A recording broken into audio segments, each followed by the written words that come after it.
Hey, what's up guys? Harry here, and today I've got a video for all you new drivers or those that are pre-first trip, haven't done a trip with Uber or Lyft yet, and it's all about, are you nervous about getting started with Uber or Lyft? So this is one thing that I hear from a lot of new drivers, from a lot of people looking to get into driving for Uber and Lyft, and frankly, it's also something that I felt when I first started driving with Uber and Lyft. So if you're feeling nervous, you're feeling worried, or you're really anticipating your first trip, don't worry, we've all been there. And, it's important to do your research. You want to do your due diligence, make sure that you're well prepared. Eventually, you got to go out there and just do that first trip, right? But what can you do in the meantime to prepare? Or what can you do to sort of ease the tension, right? Not be so nervous. So I've got a few tips for you, and I've got some advice based on dealing with lots of new drivers, my own experience. The first thing, you may have seen a video I've recorded in the past, and it's my number one piece of advice for new drivers. Take a ride as a passenger. First of all, Uber and Lyft give you free rides, so that's sort of a no-brainer. You'll get to do the ride for free, but more importantly, you'll get to see how it works from the passenger side, and there's not a lot of pressure on you, or there's no pressure on you to really do anything. A driver will come to your house, pick you up. You can sort of see how it works from the passenger side, see what the driver does when you get into the car, how they swipe to start the trip, everything that they're doing basically to make sure that this trip goes as smoothly as possible. And that's a great way to learn. Of course, you also have someone in person who you can maybe ask a few questions. Hey, I'm thinking about driving for Uber. What do you think about X, Y, and Z? So from there, let's say you're getting ready, you're ready to drive. The other thing I'd recommend when you're just getting started is to just do one ride, right? So your first time out, just do one trip and then stop.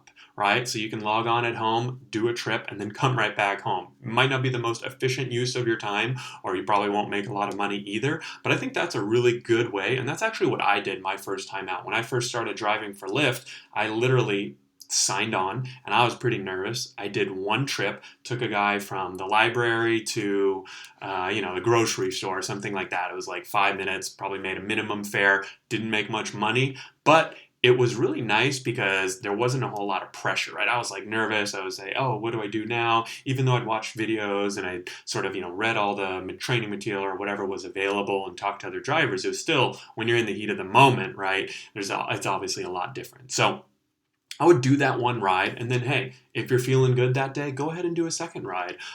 If not, sign off the app and go home, right? So that's a really good way to sort of dip your toes into driving. I mean, I probably don't want to start on New Year's Eve, and that's going to be your first night, and you just get thrown to the wolves. Ease into it is sort of my advice there. I also have just some general tips that I think will really help. One thing that I've found is driving during the days only, especially when you're just getting started, is a nice sort of starting point because it's less busy. You don't have to deal with drunk people. You don't have to deal with anyone potentially vomiting on your car, or even just, the safety aspect, because I know sometimes drivers are worried about how safe it is or isn't driving for Uber and Lyft. So that's a great way to start during the day when it's light out, not as busy on a weekday, for example. And then the other thing, just to make sure you're going to be a really great driver when you start, study things like your city's top landmarks, right? What I've found as a driver is, there's a whole bunch of random destinations people want to go, but you end up going to a lot of the same places, or you end up going to a lot of the same areas, right? Where all the bars are, where all the restaurants are, where this big mall is, where a really popular bar is, right? Whatever it might be, or obviously things like airports or things like conferences, right? You want to kind of understand, what are my city's top landmarks, because then you have a better sense of where people are going. When someone says, hey, I'm going to, Jim's Fish and Chips. If that's a super popular place in your city, you may not even need GPS. You can still use it, but then, hey, that eliminates one problem right there, and you know the fastest way to get there, and you can worry about just providing a safe and enjoyable ride. So I think sort of understanding your city's top landmarks is definitely helpful, and sort of along those lines is also really understanding the basic geography of your city. Now, you don't need to be an expert and know where every single restaurant and bar is, but know the basics, right? I mean, here in Los Angeles,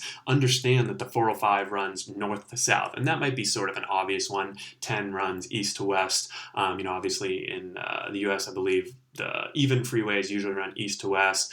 Odd freeways usually run north to south. So like I said, 405 is north to south. The 10 freeway is east to west. think I did that right, but understand which direction. Hey, if you're in downtown LA and a passenger wants to go to Santa Monica, you need to know that, hey, that's going west, right? And so let's say, because there's times where maybe the GPS is on the fritz and you don't know, should I go east or west on this freeway on ramp, right? Just understanding sort of the basics, directions, right? Like I said, you don't need to know super specifics, but understand the basics, right? Like where different areas of the city are in relation to each other. If you're at the beach, you need to know that downtown is east of you, right? So if you're near a freeway or a street, you just want to make sure you're headed east until you can figure out the trip or whatever it might be. So I think tips like that, it seems a little bit like common sense, but it's super valuable in those situations where your GPS isn't working or your passenger is like saying this or saying that and you can't pay attention to all these different things, right? You want to make it so that it's really not your primary focus, because a lot of passengers,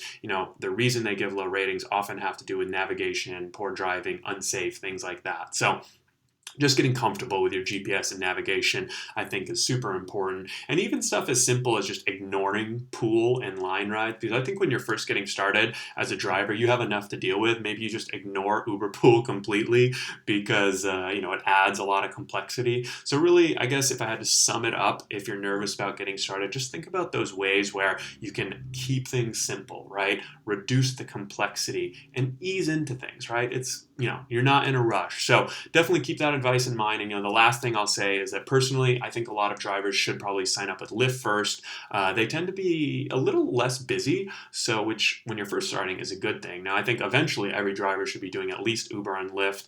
I think we surveyed our audience, and 75% of drivers are doing at least 2 services or more. So eventually you'll add on more and sort of leverage multiple services. But when you're just getting started, I think Lyft is a great option. Passengers are a little more friendly, a little more likely to maybe give you a high rating. Because, hey, if you're a new driver, don't be afraid to tell your passengers, I'm a new driver. This is my first week. This is my first day, right? You're not trying to hide the fact, right? They're not expecting a professional chauffeur. They're expecting someone, personable who can get them safely and efficiently to their destination. So if you guys have any questions about getting started, or maybe you have a tip for a new driver, someone who's a little bit apprehensive or on the fence, definitely feel free to leave a comment below. Feel free to like the channel, like the video, subscribe to the channel, and I look forward to hearing from you. Take care.